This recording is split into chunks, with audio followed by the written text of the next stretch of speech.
हर चीज को आगम से नहीं जोड़ा जाता। आपके चौके में मुनिराज का पड़गाहन हुआ और आपके घर में दाल खत्म हो गई, आप बगल वाले चौके से दाल लेकर के आए, आगम सम्मत है कि नहीं? बताइए। नहीं है। आप कृत दोष नहीं कर सकते। दीदी दाल दे दो, चौके लगते हैं ना, लौकी की सब्जी खत्म हो गई, महाराज जी लौकी ही खा रहे हैं मान लो, तब बगल वाले चौके से लौकी लेकर के आ गए, आपने महाराज जी को लौकी चला दी या फिर कुछ और चीज़ चला दिया, बगल वाले चौके से मीठा बुलवा लिया, वहाँ से चला लिया, और नहीं तो बगल वाले चौके को पहले से बोल दिया, देखो भाई तुम 3 मीठा हमारे लिए बना देना। उसने बना करके आपके घर में अंदर ला करके रख दिया। व्यवस्था देखो, संयोजना 50 तरीके से बनाई जाती है, समझ में मुझे सब आता है। हाँ, ऐसा नहीं, ऐसा कुछ भी नहीं है जो आप समझते हो और मैं नहीं समझता, ऐसा सब मैं सब समझता हूँ, सब पढ़े लिखे लोग हैं, 45 साल हो गया है ना, तो कहाँ से क्या आया है, किसके हाथ का बना है, हम सब समझ जाते हैं बहुत अच्छे तरीके से। तो वो चीज़ देखना है कि जैसे हमने साधु की संयोजना बनाने के लिए बाहर से कोई चीज़ बुलाई, आगम सम्मत थी कि नहीं? नहीं थी। तो क्या था? लोक व्यवहार। लोक व्यवहार को आगम सम्मत नहीं मानते। आगम से हर चीज़ की परीक्षा मत करिए। रक्तदान, दान शब्द रक्त के साथ आता ही नहीं है। नहीं करें तो बताइए, आपकी महिला की प्रेगनेंसी टाइम पीरियड में प्रेगनेंसी बिगड़ गई और डॉक्टर ने कहा कि ब्लीडिंग हो रही है, 80 बॉटल ब्लड लगेगा, और आपने किसी साधु के सामने रक्तदान का और लेने का देने का त्याग कर दिया, तब आपकी पत्नी का क्या होगा? उसकी तो डेथ हो जाएगी। तो रक्तदान देना ठीक है कि पत्नी को छोड़ देना ठीक है? आप बताइए। एक औचित्य गुण होता है, उस औचित्य गुण का प्रयोग करना पड़ता है, हर चीज को आगम से नहीं। अब कोई आया व्यक्ति और हमसे बोले महाराज यहाँ पर आग जला लें, हम भैया तुम जानो तुम्हारा काम जाने, हमसे पूछ के सारे पाप करोगे क्या हैं? अब महाराज जी ने बोली थी तो हमने तब आग जला दी। अब वो आग में जितना मरेगा जिएगा, उसने महाराज जी ने अनुमोदना करी है तो महाराज के माथे चला गया, वो बेचारा फ्री हो गया, तो उसमें क्या करेंगे? साधु मौन है। तो लोक व्यवहार में एक औचित्य गुण होता है, उस औचित्य गुण में श्रावक बहुत सारी ऐसी लेन देन की क्रियाएं करता है जिन क्रियाओं का आगम से कोई जोड़ तोड़ नहीं होता। अब रक्त के साथ दान शब्द जोड़ दिया, अब ये रक्तदान जोड़ दिया। आचार्य जी के सानिध्य में रक्तदान के पहले कैंप लगे थे, भाग्योदय में सबसे बड़ा कैंप लगा था रक्तदान का आचार्य जी के सानिध्य में। फिर बाद में किसी मुनिराज ने इसका विरोध करना शुरू कर दिया, रक्तदान आगम सम्मत नहीं है, उसमें जीवों की हिंसा होती है, ऐसा होता है।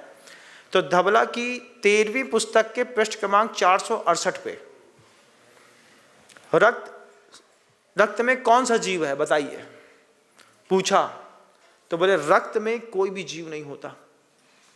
रक्त में जब शरीर से रक्त अंदर प्रवाह बह रहा होता है ना, तो बहते हुए रक्त में कोई जीव नहीं होता। बाहर निकलने पर उसमें विश्वशोभ चय संज्ञा प्राप्त होकर के जीव की उत्पत्ति होती है। अगर जीव की उत्पत्ति हुई तो क्या वो संगी पंचेंद्रीय है, एक इंद्रिय है, नपुंसक है, असंगी है, कौन सा है?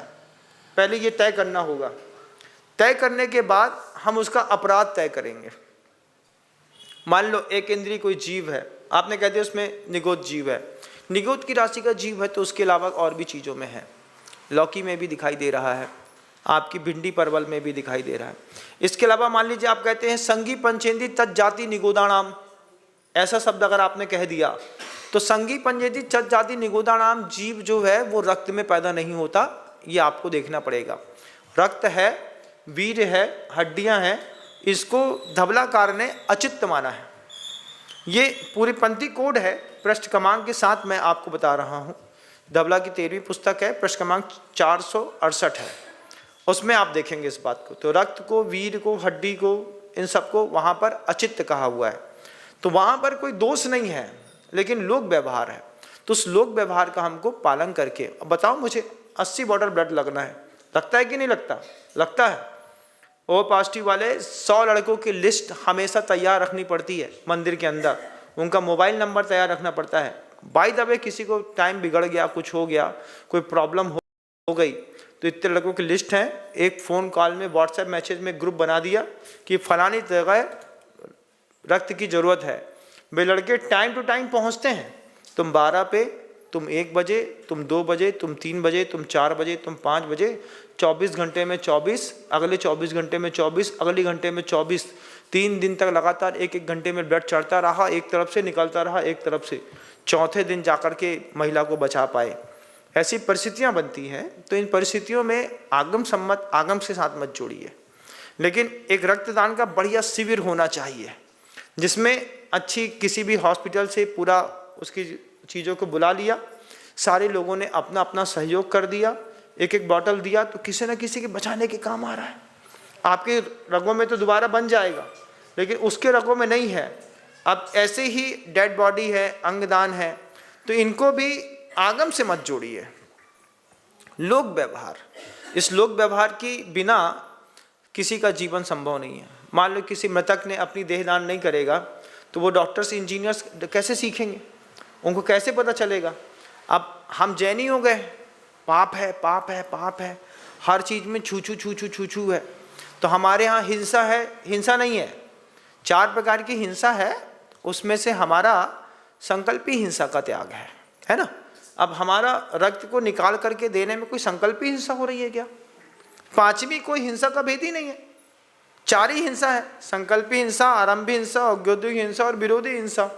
इन 4 प्रकार की हिंसा में डेड बॉडी देने पर कौन सी हिंसा का दोष लगता है, आप बताइए।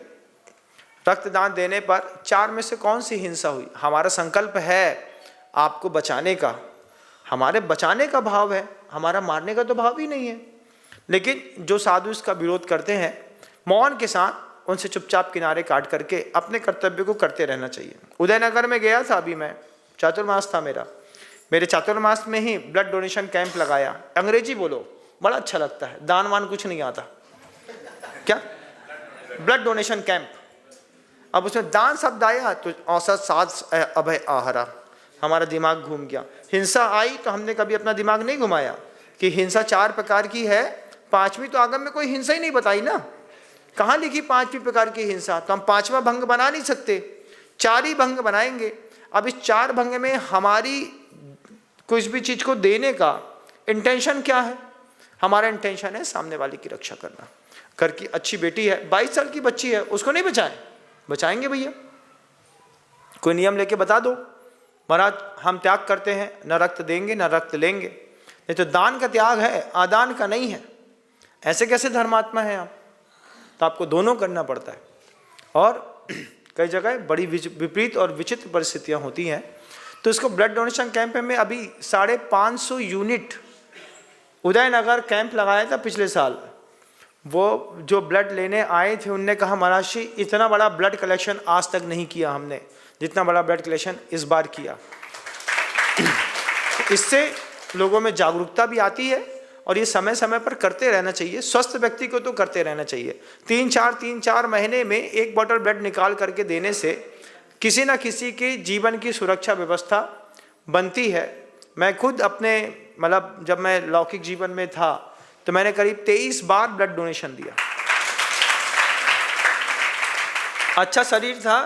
जब भी जबलपुर जाता तो विक्टोरिया हॉस्पिटल के सामने जैन साहब का संध्या ब्लड बैंक है, उस संध्या ब्लड बैंक का मेरा एक कार्ड बना हुआ था।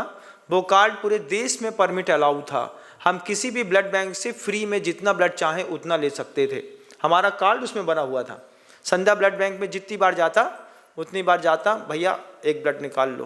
तो पहली बार में तो उसने मेरा टेस्ट किया, दूसरी बार में उसने वैसे लेने लगा, क्योंकि प्राय करके ये देखा जाता है कि जो लोग ब्रह्मचारी नहीं होते तो उनके ब्लड में कहीं VDRL पॉजिटिव तो नहीं है। लेकिन अगर VDRL पॉजिटिव जहाँ होगा जहाँ पर दैहिक संपर्क होते हैं, हमारा तो व्रत था, तो उन्होंने कहा भैया जी आपका तो बिना टेस्ट के, उसने हमारा करीब 23 बार ब्लड लिया, कार्ड बना करके दिया। 20 बार के ब्लड होने के बाद उन्होंने कहा ये कार्ड आपके पूरे देश में अलाउ है, कहीं पर भी आप कोई भी इसको कार्ड दे देंगे वो आपको जितना ब्लड चाहिए उतना डोनेट कर देगा। तो ऐसी भी हमको अच्छी प्रक्रिया करनी चाहिए। ये भी एक समाज की उन्नति का एक कारण है। सबको आगम के साथ नहीं जोड़ना चाहिए। अहिंसा परमो धर्म की।